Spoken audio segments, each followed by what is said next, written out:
Sudan has been at war for nearly a year. Fighting began in the capital of Khartoum on April 15th last year after growing tensions between military factions. On one side, General Abdel Fattah al-Burhan, head of the Sudanese Armed Forces, or SAF. On the other, General Mohammed Hamdan Dagalo, also known as Hemeti, leader of the RSF, Rapid Support Forces, a paramilitary group.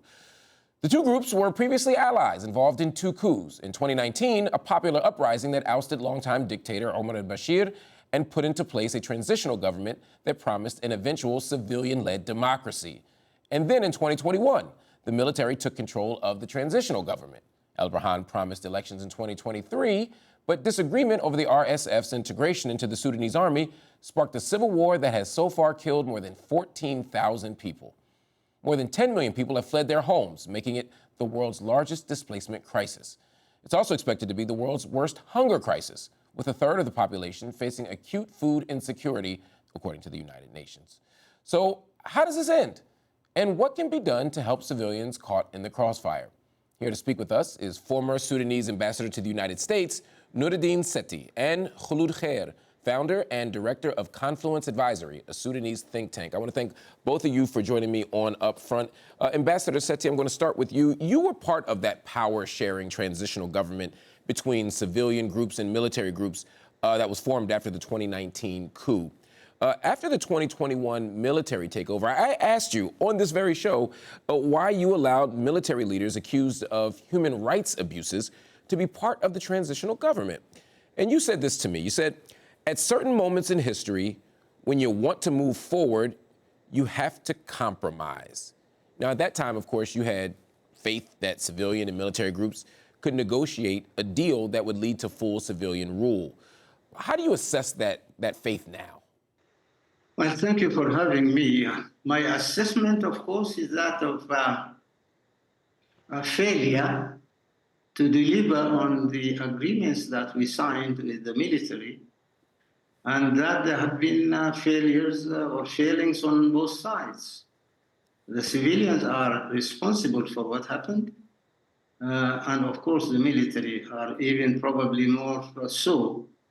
But at the end of the day, I still stand by what I said, at that time, the last time we met. I understand the need for compromise, Ambassador, but you put your faith in two very specific people, two generals with a record of human rights abuses. Do you regret putting your faith in those two people? Well, I don't regret, but I say that while you compromise in such situations, you have to be very careful and not to allow enough space for those with whom you have concluded agreement so as to take advantage of you.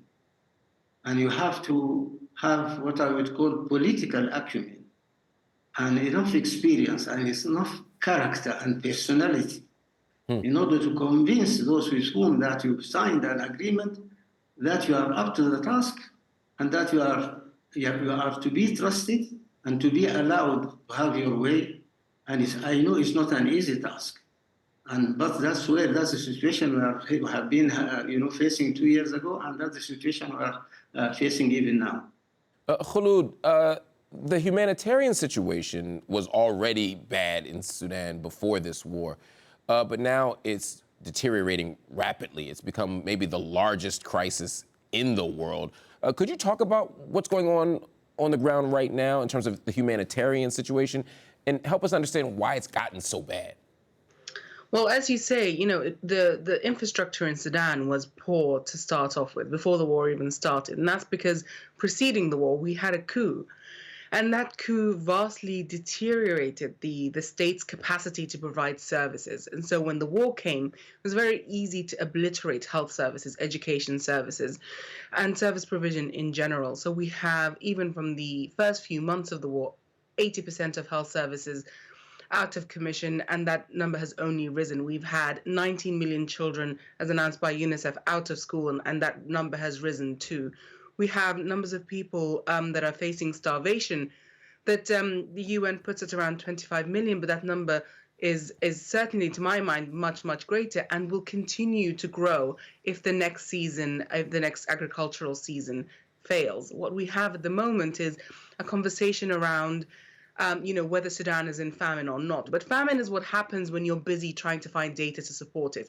There are other crises on top of the food insecurity issue. There are accounts of widespread sexual violence against women and children and targeted killings of non-Arab ethnic groups, both being sort of weaponized in this war.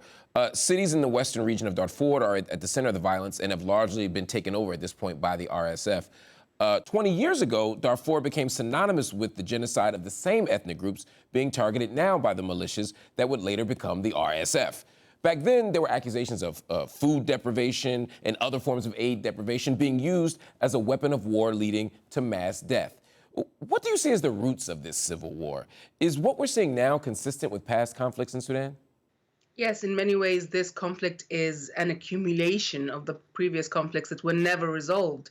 And actually, the sort of ethnic cleansing that we have seen is absolutely consistent with the sort of what we've seen within Sudan's history. So there's very much an element of unfinished business here. But the levers of state, and we have to remember that the RSF and SAF are both codified in Sudanese law as security apparatus. They both have been, sort of practicing the very well, I think, sort of established ways of repression, ways of controlling the state to keep money and resources within the hands of very few security actors. Ambassador Satti, another issue is lack of funds. The UN appeal for aid to Sudan is about 5% funded, give or take. Many are calling it a forgotten war. And the reason is because there's just a severe lack of international attention. Why isn't more being done? For example, is the Israel-Gaza war taking attention away from what's happening in Sudan? Well, it might well be. I mean, but this is certainly not the only reason. There is a kind of a competition now, it seems, seemingly, between what's going on in Ukraine, what's going on in Gaza, what's going on elsewhere, and what's going on in Sudan. And for various reasons, there isn't enough attention to what's going on in Sudan. But frankly, I do not have an answer to this question, with the exception that Sudan does not seem to be on the higher priority of the international community, and I think this is a mistake. I want to get at the why of it. Kholood, maybe you can help me understand. I mean, because you made a point in December. You wrote, the vicious war being fought in our country has been far from the attention of a distracted world. But you also said that this precedes October 7th. This precedes the most recent Israeli incursion into Gaza. So what do you attribute this lack of international attention to? I mean, when we say, lack of international attention, I think we have to disaggregate that. Certainly in the region, we have seen, at least in the policy space, a lot of attention on Sudan. Whereas in the West, we haven't seen the requisite level of policy attention and media attention, and the two often go hand in hand, as you know, on a place like Sudan. But this is part of a sort of a broader trend where events in the Horn of Africa have been sort of outsourced by the West to what we call middle powers in the region. So the Saudi Arabia, the United Arab Emirates, Qatar, etc. And so right now, sort of getting the West to claw back some of that influence from some of these middle powers has been quite difficult. And oftentimes when you have conversations with diplomats from the West, they reference the fact that they can't actually hold some of these Arab countries, particularly the United Arab Emirates, to account in terms of the role it's playing in this war, particularly with very well-reported and well-documented claims that it's supporting and financing and sort of arming the rapid support forces. So this is the juxtaposition that we lie in right now. We are surrounded by countries that have a lot of influence of what goes on in the country, but they don't want civilian democratic dispensation in Sudan. And that's why we get these wars effectively continuing to be prosecuted by their allies in the country. Ambassador, I want to ask this to you. Russia's Wagner Group has reportedly armed the RSF. The UAE has deep ties to the RSF and has also been accused of sending weapons. Saudi Arabia, on the other hand, diplomatically backs al-Burhan and is working with the U.S. to try to broker a ceasefire deal. Egypt, your neighbor, which is also involved in the mediation efforts, supports the Sudanese army as well. How does this web of kind of foreign meddling complicate any efforts towards diplomacy, and how do they prevent a stable Sudan? Well, this is, of course, as Kholood had just said, is a cause of concern. What we are hoping is that those powers will now play a role which is more constructive and more active for stopping the war, protection of civilians, humanitarian assistance, and rebuilding and reconstruction of Sudan. Some of them have played a role in destroying. So the answer is your question, yes. There have been allegations, there have been accusations, there have been some even facts about what you have just said.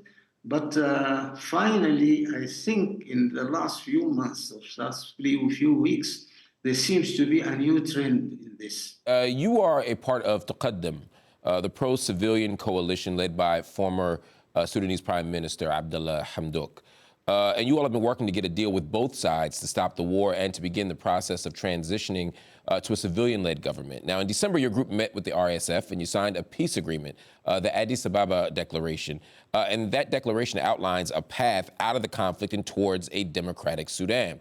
The Sudanese military criticized this meeting, but pro-democracy supporters have also criticized it. They say that it shows Taqaddum is sympathetic to the RSF and will accommodate the RSF. Are you and civilian leaders suggesting coexistence with the RSF? I mean, what role do you imagine the RSF playing in Sudan's future? Well, it's inevitable, that they have a role in the future of Sudan. There is no doubt they represent a constituency that has to be reckoned with, that has to be taken into consideration. They claim that they represent a constituency from Western Sudan. They claim that they have grievances accumulated throughout the decades about the issues of marginalization, issues of neglect and all that, but they are not doing the right thing in order, to get themselves heard. You can, on one side, claim that you are Democrats and then, allow your troops to play mayhem, in Darfur and in the capital and elsewhere. So they have a role to play. They cannot be excluded. Kholood, what's your take on this? For me, it's pretty obvious. The revolution, which has really always been on the right side of history, calls for two things. One, for the army to return to the barracks and be out of Sudanese politics, and two, for the RSF to be dissolved. Now, obviously, that's quite difficult to achieve right now, but I think that the central premise here is that if the RSF indeed has a constituency, and potentially could claim that it has, does that constituency want to be represented by a paramilitary group that has exercised levels of violence we haven't seen for some time in Sudan? And if it wants to practice politics, then why not practice civilian politics? Quite clearly, everything that has happened since April of last year, at least, if not what has happened in the past 5 years, at the hands of the RSF tells us that they're not the kind of people you can do business with if you want a stable civilian democratic Sudan. Ambassador, this is an interesting point. It seems pretty clear that the RSF, and the SAF for that matter, have no interest in protecting Sudanese civilians. They have no interest in transitioning to a civilian-led government. Even before the civil war, they were working together to violently suppress peaceful pro-democracy protests, and they ultimately refused to give up power. So it seems to me that it would be unreasonable to expect either side could play any significant role in allowing for civilian rule when they've been so firmly and demonstrably committed to undermining civilian rule for all this time. What do you say to that? Well, obviously, we are, faced with a very, very complex situation. But as I said earlier, it depends on the civilians themselves, how they can play their cards and impose themselves in this kind of situation. So now we need to continue to see together, to build sufficient cohesion within the civic groups so that the military, the RSF, and all those who are carrying the guns will understand that they cannot carry the day. But of course, it cannot be done without them. And the whole issue that I have been underlying on highlighting since the beginning, how do we play our cards in such a way that the military will be pro-democracy, supporting democracy, that they are acting against democracy? And I think at the end of the day, they should understand, because if this situation continues, they are going to annihilate each other and the whole country will go into ruins. We've had multiple failed ceasefire negotiations. Kholood, what does it take to get to a permanent ceasefire?